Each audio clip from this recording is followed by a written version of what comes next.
Alright, ladies and gentlemen, welcome back to another Daily Dash. Today, we're doing a quick drop-off at the post office. We've got some shoes to mail out, as usual.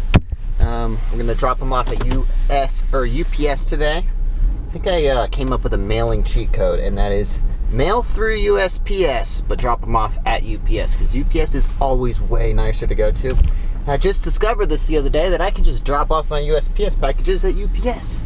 So, brilliant cheat code for anyone that does like mailing like I do, which is like 5 to 10 things a day. Anyways, so today we are talking about this power move that Doordash made recently, because it is all over the news. Doordash making all of their employees do Doordash. Now, I gotta be honest, this is like a low-key huge power move to get them tons of good press, because you know who that message resonates with? Everyone is stoked that Doordash is making their employees have to do Doordash. It makes so much sense. Like, the amount of large channels and like news outlets and stuff that covered it, even I covered it. Humongous. I'm just kidding. Even I covered it though. Like, everyone covered it, and it's like such a positive message. Like, no one, I can't, except for that one employee. But even if that one employee, I think it could have been a fake employee. It doesn't even matter, you know? It got so much press that it's just amazing. Like, I'm surprised the stock didn't like shoot through the roof. That's what I was just checking right now. So, fun fact for everyone who pays attention to the stocks and stuff. I just compared Uber to Doordash to see like where they're at and stuff. So Doordash has actually gone up about $22 in the last year. Although Doordash is such a new stock, you can't really compare them to what they were a year ago, because they've only been public for like a year and a half maybe. Uber has actually gone down 20% in this last year. And that's kind of just a sign that showing that the pandemic was what was really kind of carrying them, but their leadership, I feel like, is on the way out. And when Doordash made such a good power move, like I gotta hand it to Doordash. That was a great move, making all of their employees, because everyone's stoked. They're like, hell yeah, fine. Their employees are gonna be one of us, you know? Like, all of the Dashers are like, that's awesome, you know? All of the people that order with Doordash, or people who order food apps and stuff. I know a lot of people message me like, I'm gonna start ordering with Doordash now. Like, that's a really good thing that they're making their employees actually go and do the actual Doordashing. Everyone gets it, you know? Like, I can't really think of anyone. Comment down below, do you disagree that their employees shouldn't have to do Doordash? I'd be surprised if anyone, because I've seen nothing but positive feedback from this whole thing about Doordash making their employees do that. But I think it's a huge power move. It is obviously done phenomenal for them in marketing, because like, if you type in food delivery, it's just non-stop articles on Doordash and all that, you know? And then I just typed in Uber Eats, because I couldn't find Uber Eats in food delivery news, and it's nothing but negative stuff, you know? There's literally no positive articles or anything coming out.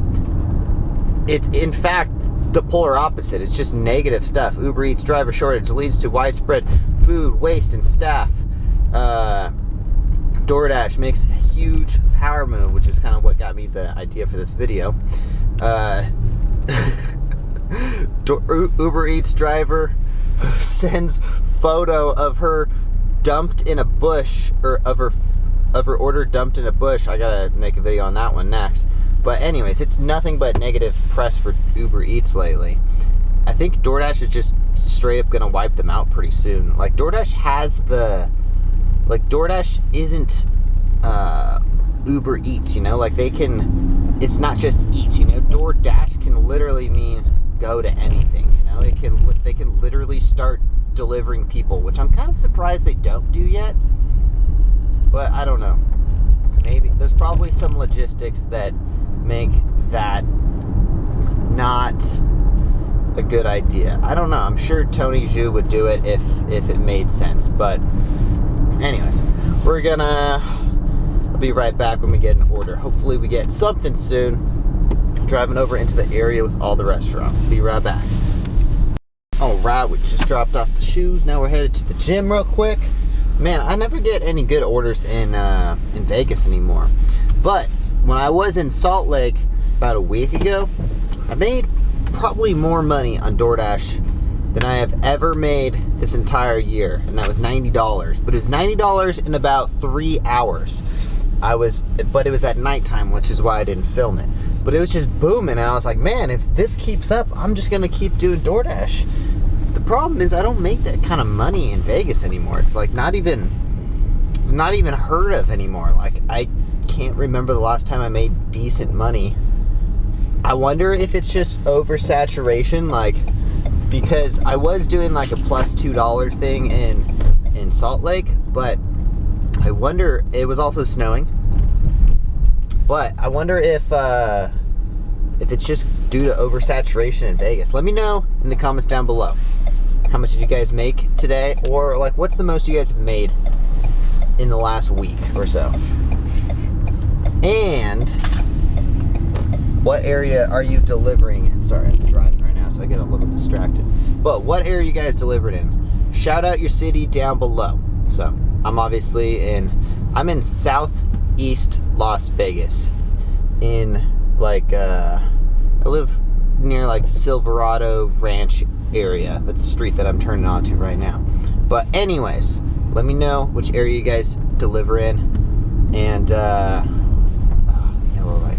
Anyways, let me know which area you guys deliver in and how much you guys have been making. But also, you know what?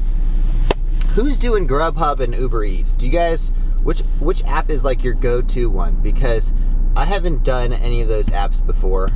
Uber Eats and Grubhub won't hire me. They won't even let me like resubmit my background check. It's been like 7 years almost since I got that reckless driving ticket, and they won't even let me resubmit my background check. It's kind of weird, you know? You would think they would at least let me resubmit it, because I submitted that thing about 4 years ago, and I got denied because of the reckless driving ticket on there. Doordash and Postmates hired me though. I don't do Postmates anymore. I don't even know if I'm allowed to do Postmates anymore. I haven't really done it since Uber Eats bought them out. But, oh, look at that. Look at that. $6.50 for 2 miles. I will take it. And it is literally right there. So we are basically about to turn into the parking lot right now. $6.50 for 2 miles from Lucky Tie for Mr. Marvin P. Alright, let's pick up this order. Be right back. Alright, just picked up the order from the Lucky Tie place. Alright, so since today is a daily dash, I like to get a little bit off topic and talk to you guys about things that I'm learning right now. So right now, the book that I'm reading is called Extreme Ownership. It is by Jocko Willink, who's a former Navy SEAL commander, and he's phenomenal when it comes to teaching leadership. As someone who is constantly put in a leadership position, I thoroughly enjoy books on leadership. So extreme ownership is basically talking about if you are a leader, and for those of you who want to be leaders, there's certain traits that you need to have. We've talked about power versus force. Like, a powerful leader doesn't need to tell people they're in charge. People just know that that person is in charge by setting examples, like leading by example, basically. You don't need to tell people, hey, I'm in charge, if you're the leader, you know? If you're a good leader, people will just know. People don't like to be forced upon. Anyways, so this book called Extreme Ownership by Jocko, he talks about how he was one of the first commanders in basically like the last like 20 or 30 years or something like that to have a blue on blue, which is when you have two Navy SEAL groups basically firing at each other and they don't realize that they're on the same team.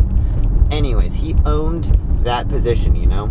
It was like, if you are the person in charge, it is always, you need to take fault for that. Recently, I had a case where we were at the Tampa Bay Busch Gardens, and the two guys that I had hired as acrobats did nothing, absolutely nothing wrong. Okay, so we went to this show. It was called, It's the like adult show that's at night. I forget what it's called. Anyway, so we went to Fiends at Tampa Bay Busch Gardens. Anyways, so we went to the show. One of the performers got us VIP passes to basically go sit in the front row. The person who was in charge of the front row, her name was Karen. Just kidding, her actual name wasn't Karen, but she was a Karen. She threw a fit because she didn't approve it, basically. I was just chilling back because I was waiting for one more person to come. My two guys come up and like, hey, we got the seats in the front row. The performers gave us front row seats. Karen, I'm just going to name her Karen in this case, was not having it.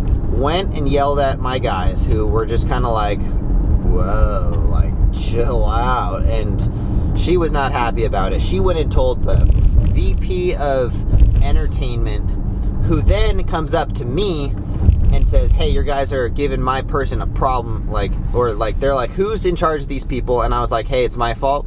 They're with me, like, I hired them. I'll take ownership. What is it?